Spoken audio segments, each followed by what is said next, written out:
Welcome to Fun and Games Side Quests. Every episode is a different host sharing a video game they love and why they love it.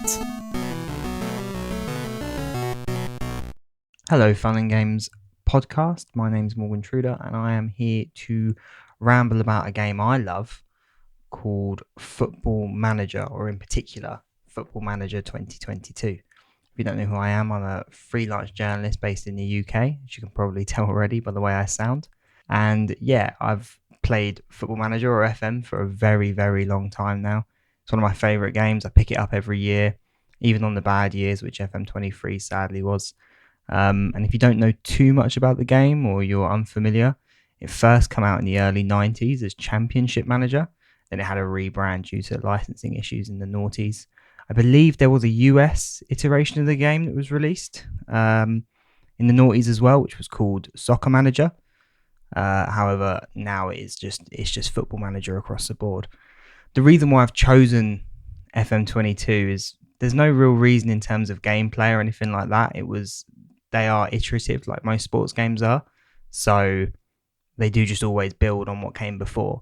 However, FM22 was one of the years when I was living in a house share with friends, and we were all sort of playing the game, and we were comparing our saves and comparing our stories, and that's the beauty of what this game does. Is it allows you to build stories that feel really unique to you, even though you're all playing the same game. So you start off, you choose a team, you build your manager, and then you start managing them, trying to make them as successful as you possibly can. I always begin my saves with a West Ham save, and FM22 was no different. I started off with Football Manager,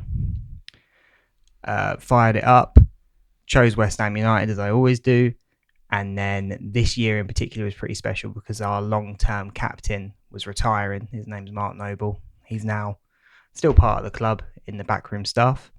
But yeah, that was the year he was retiring, and he retired at the end of that year in the game as well. But because of how detailed Football Manager is, you can then hire him to do something else. So I hired him to become my assistant manager, and after a couple of years we started finding success, winning a couple of trophies, qualifying for Europe, which is a big deal for a team of West Ham's size. They're not massive.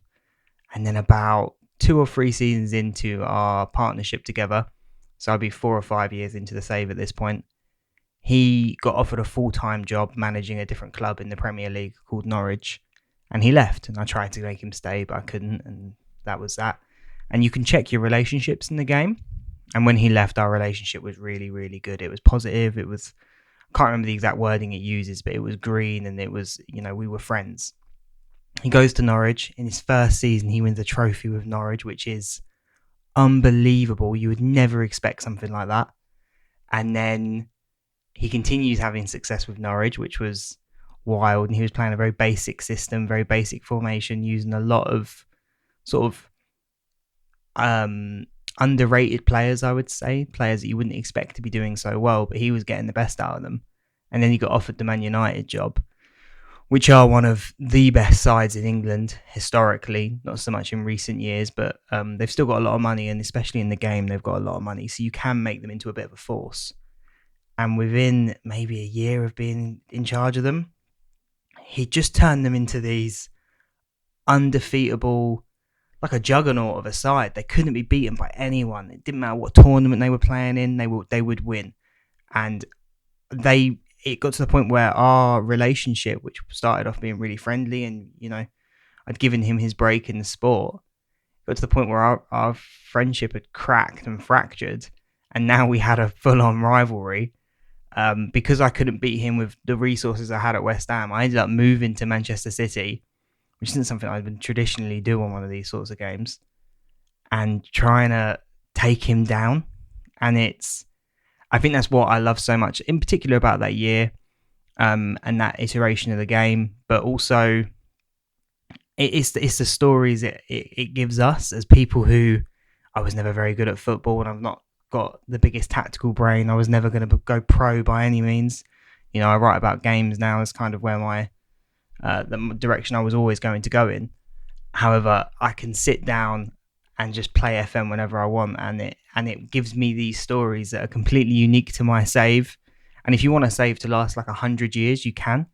There's nothing to stop you from doing that. You can even bring through a son through your academy if the game allows it. It's very random, and it's such a complete experience, but it's one that I think is quite daunting to people because it's a lot. It looks like spreadsheets, and I think the reason why I wanted to focus on Football Manager 22, but also do this now is this year with Football Manager 25 coming out, the format's changing quite a bit. It's going over to a new engine. I'm sure it will still be amazing. However, the Football Manager that I played all the way through uni and getting my first jobs in the industry and then working on it finally, and I have worked on Football Manager. I feel really lucky. Not the development, obviously, but as a journalist, is not necessarily going to exist going forward. And I just think if you are going to take a stab in the dark at a sim game that you're not necessarily too familiar with, then maybe Football Manager would be a great option to do that, especially if you're just getting into football for the first time. It'd be a really, really good way to learn the sport, how it works. And then, and this year might be a great jumping on point. Who knows? It's not out yet. It's not coming out until late November. But if you are considering it, I couldn't recommend it enough for those little anecdotes that feel really personal to you, even though everyone's playing the same game. And then, that's kind of all I've got to say on it, really. I just lastly want to say thank you so much to Matt for allowing me on. They've taken a bit of a punt on me, I think, here. So I'm very, very grateful. And last but not least, happy gaming. Hello, my name is Aaron. I'm one half of Super Pod Saga, a topical variety video game podcast fueled entirely by nostalgia and unleaded gasoline. Super Pod Saga, we discuss a different video game topic each and every week. We have new episodes every single Monday covering a different video game topic. More than anything, we want to entertain our listeners and make you feel like you're one of the boys, like you're hanging out at a campfire with some of your best zany caffeine-powered buddies and just talking about your favorite games and all that stuff. Stop on down to Super Pod Saga. It's on every podcatcher there is. If it's not, let me know and we'll get on it. Again, Super Pod Saga, stop on by. CPOV. CertainPOV.com.